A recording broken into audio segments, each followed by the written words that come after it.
High ഒന്ന് അമർത്തി തുടക്കല്ലേ നാണിക്കുട്ടിയെ, ആ ശരീരം ഒന്ന് ഇളകട്ടെ.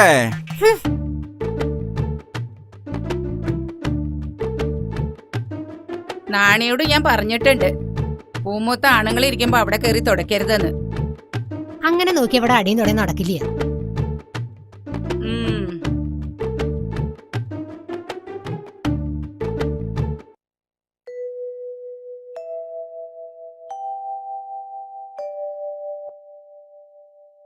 എന്താ ചാത്ത എത്തി നോക്കണേ? ഇങ്ങോട്ട് കേറി വരൂ. വേണ്ട വേണ്ട, അവിടെ നിന്നാ മതി. കോരഞ്ചക്കം പനിച്ചിറക്ക. പാടത്ത് അടിയം പണിതോളാം. ഒവ്വേ 19 വയസ്സായ ആളാ, പണിയാൻ വന്നിരിക്കണു. വയസ്സൊന്നും തമ്പ്രാട്ടി നോക്കണ്ട, ആടിയനൊരു കുഴപ്പമില്ല. എന്നാ പാടത്തേക്ക് ചെല്ലുക. എന്താ അങ്ങനെ കടന്ന് പരുങ്ങണത്? കോരഞ്ചക്കനെ വൈദ്യരെടുത്ത് കാണിക്കണമെന്നാ എല്ലാരും പറയണത്. തീരെ പോയി. ഇതിനൊക്കെ ചുക്കും കുരുമുളക് ഇട്ട് കഷായം വെച്ച് തിളപ്പിച്ച് കുടിക്കല്ലാതെ വൈദ്യരെ കാണിക്ക. അതൊക്കെ ചെയ്തു, എന്നിട്ടും ഭേദമില്ല. കുറച്ച് കായ് ഇട്ടിരുന്നെങ്കിൽ. ഇവിടെ അങ്ങനെ പണം പെട്ടിയിലാക്കി അടച്ചു വെച്ചിരിക്കുന്ന പൊതുവേ ധാരണ. ചലക്കേണ്ട നടക്കട പണിക്ക്. മാറി നിക്ക അങ്ങട്. പ്രസിഡന്റേ വരിക. പ്രസിഡന്റ് വരിക, ഇരിക്കുക.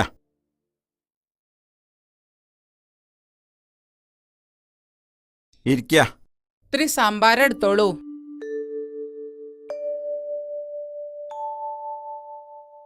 ശ്രീകോവിലിന്റെ പുനരുദ്ധാരണം നടക്കുകയാണല്ലോ, അതിന്റെ ഒരു ഓട്ടത്തിലാണ് ഞാൻ.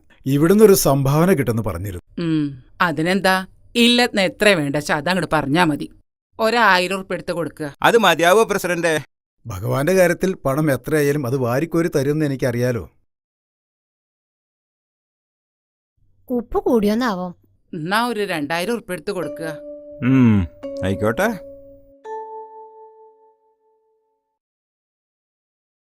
ദാനം സന്തോഷമായി തന്നെ സ്വീകരിക്കണമെന്നാണല്ലോ പ്രമാണം. എന്താ ഇവിടെ വായും പൊളിച്ച് നിൽക്കണോ? കോരഞ്ചക്കം പനിച്ചു കിടക്കുക.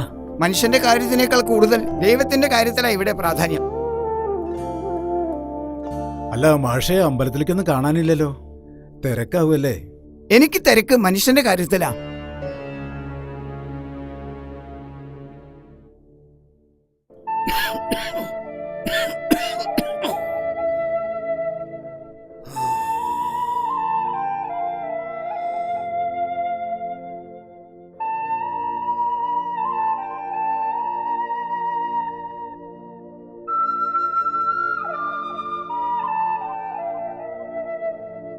ദേവരെ, തീ പോലെ പൊള്ള പനിയാണല്ലോ, എന്നിട്ടാ പണിക്ക് പോണത്?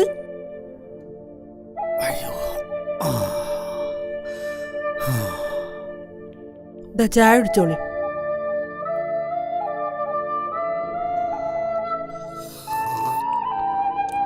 സാരല്ല, പണിക്ക് പോയില്ലെങ്കിൽ പാടത്തെ പണി അവിടെ കിടക്കും. പണി വയ്യാത്ത അപ്പനല്ലടി പണിക്ക് പോണ്. ഇജ്ജ് മിണ്ടാതൊരു ഭാഗത്ത് അവിടെ കടന്നോ. ഇക്കിപ്പോ 80 ആയിട്ടുള്ളൂ. ഇളിക്കൊന്നും വേണ്ട. എന്നോട് കൈക്കോട്ട് പണിയിൽ മുട്ടപ്പാടെ ഒരു ചെയർമാനായിട്ടില്ലടി. ആ ഇതാ പെരട പിന്നിൽ കൊണ്ടച്ചാ. ആ ഇനി പയങ്കഞ്ഞി ഉണ്ടെങ്കിൽ എടുത്തേക്കടി. മൂത്താരെ പറമ്പെന്ന് ചീനമുളക് കുറച്ച് കിട്ടിയിട്ടുണ്ട്. എന്നാ പിന്നെ ഞാൻ കൂടെ പണിക്ക് വന്നാലോ? ഡാക്ടറെ കാണാൻ കായുണ്ടാവൂലോ. വേണ്ട നീല്, അങ്ങോട്ട് പണിക്ക് പോണ്ട. തമ്പുരാന്റെ കണ്ണ് ചീത്ത കണ്ണാ. ഞാൻ അവിടെ പലതും കാണുന്നുണ്ട്. ആ മഞ്ചളുട്ടിയുടെ അനിയനല്ലേ ഇത്? എന്താപ്പോ മൂത്താരുട്ടി ഈ വഴിക്കൊക്കെ ആവോ? അമ്മാവ എന്നെ അങ്ങനെ വിളിക്കല്ലേ, എനിക്കൊരു പേരുണ്ട്, രാമൻകുട്ടി. ഇത് മാഷ് തന്നയച്ചതാ. നമുക്ക് എത്രയും പെട്ടെന്ന് കോരൻ ചേട്ടനെ ആസ്പത്രിയിൽ എത്തിക്കണം.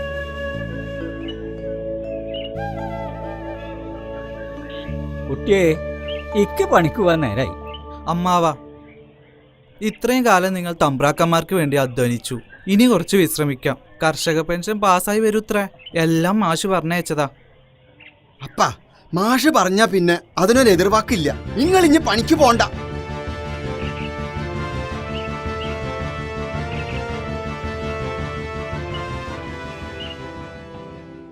സഖാക്കളെ, ഞാൻ ദിവാകരൻ. മാഷ് എന്നെ ഏൽപ്പിച്ചിരിക്കുകയാണ് എല്ലാ കാര്യങ്ങളും. പാർട്ടിയുടെ തീരുമാനപ്രകാരമാണ് ഞാനിവിടെ എത്തിയിരിക്കുന്നത്. ഇനി നിങ്ങളുടെ എല്ലാ പ്രവർത്തനങ്ങൾക്കും ഞാൻ നിങ്ങളുടെ കൂടെ ഉണ്ടാവും. കോളനിയിൽ ഒരാഴ്ചയായി പട്ടിണിയിലാ പലരും. കൂലി പോരാന്ന് പറഞ്ഞപ്പോ പണി നിർത്തിക്കൊള്ളാനാ തമ്പുരാൻ പറഞ്ഞത്. ഇങ്ങനെ പോയാൽ നമ്മൾ വിളിച്ച പലരും വരാണ്ടാവും. കുറഞ്ഞ കൂലിക്ക് പണിയെടുക്കാൻ കോളനി ആൾക്കാരുണ്ട്. പഠിച്ചത് മതി, അച്ഛൻ പണിക്ക് പോയി തുടങ്ങാനാ പറഞ്ഞത്. അച്ഛൻ വയ്യാണ്ട കടപ്പില. ബാലകൃഷ്ണ, പഠിക്കണ കാലത്ത് പഠിക്കണം. നിനക്ക് എന്ത് സഹായത്തിനും ഞങ്ങളുണ്ടാ കൂടെ. അതെ, കാര്യങ്ങളെല്ലാം മാഷ് എന്നോട് പറഞ്ഞിട്ടുണ്ട്. പണിയെടുത്ത അധ്വാനത്തിന് ന്യായമായ കൂലി നമുക്ക് വേണം. പിന്നെ കോളനിയിലെ എല്ലാ കുട്ടികളും സ്കൂളിൽ പോകണം. ഇവരുമായി കൂട്ടുകൂട്ടരുന്ന വീട്ടിൽ നിന്ന് പറയാറില്ലേ? കോളനിയിൽ നിന്ന് പലരും രഹസ്യമായി വീട്ടിൽ നിന്ന് പോവാറുണ്ട്. ഇത് ഗോപി. ചുരുക്കി പറഞ്ഞ നമ്മുടെ എതിരാളി കാര്യസ്ഥന്റെ മോനാ. ഇപ്പം നമ്മുടെ കൂടെ. നല്ലത്. നല്ലതിനെ തിരിച്ചറിയാനുള്ള വിവേകബുദ്ധിയുള്ള നിന്നെപ്പോലുള്ള കുട്ടികളാണ് ഇനിയും നമുക്ക് വേണ്ടത്. അടുത്ത ദിവസം ഞാൻ കോളനിയിൽ വരുന്നുണ്ട്. അന്ന് എല്ലാവരെയും കാണാം. കുട്ടിക്ക് പേടിയാണെങ്കിൽ നീലി പറഞ്ഞോളാം. അതൊന്നും വേണ്ട, മാഷ് സമ്മതിക്കില്ല. ഞങ്ങൾ തമ്മിൽ വയസ്സിന്റെ കാര്യത്തിൽ ഒരുപാട് ഡിഫറൻസ് ഉണ്ട്. അതെന്താ? നീൽ ചേച്ചി എന്നേക്കാൾ ഒരുപാട് പ്രായം കൂടുതലാണ്. മാഷ്ക്ക് കുട്ടിയെ ഇഷ്ടാണെന്ന് എന്റെ ഭർത്താവിനോട് പറയണത് ഞാൻ കേട്ടിരിക്കണ്. അങ്ങനെയാണെങ്കിൽ എനിക്കൊരാഗ്രഹം കൂടി ഉണ്ട്. എന്താ? ഏതെങ്കിലും ഒരു ഭഗവതിയുടെ മുന്നിൽ വെച്ചായിരിക്കണം എന്റെ കഴുത്തിൽ മാലയിടുന്നത്. അത് നടന്നു തന്നെ. ഞങ്ങളുടെ പാർട്ടിയും കൊടിയായിട്ട് നടക്കണ ആളാ ദൈവത്തിന്റെ മുന്നിലേക്ക് വരുന്നത്. അമ്പലം എന്താ ദൈവം എന്താന്ന് അറിയാത്ത ആളോടാ. വേണ്ട, എന്നാ പിന്നെ എനിക്കും വാശിയാ.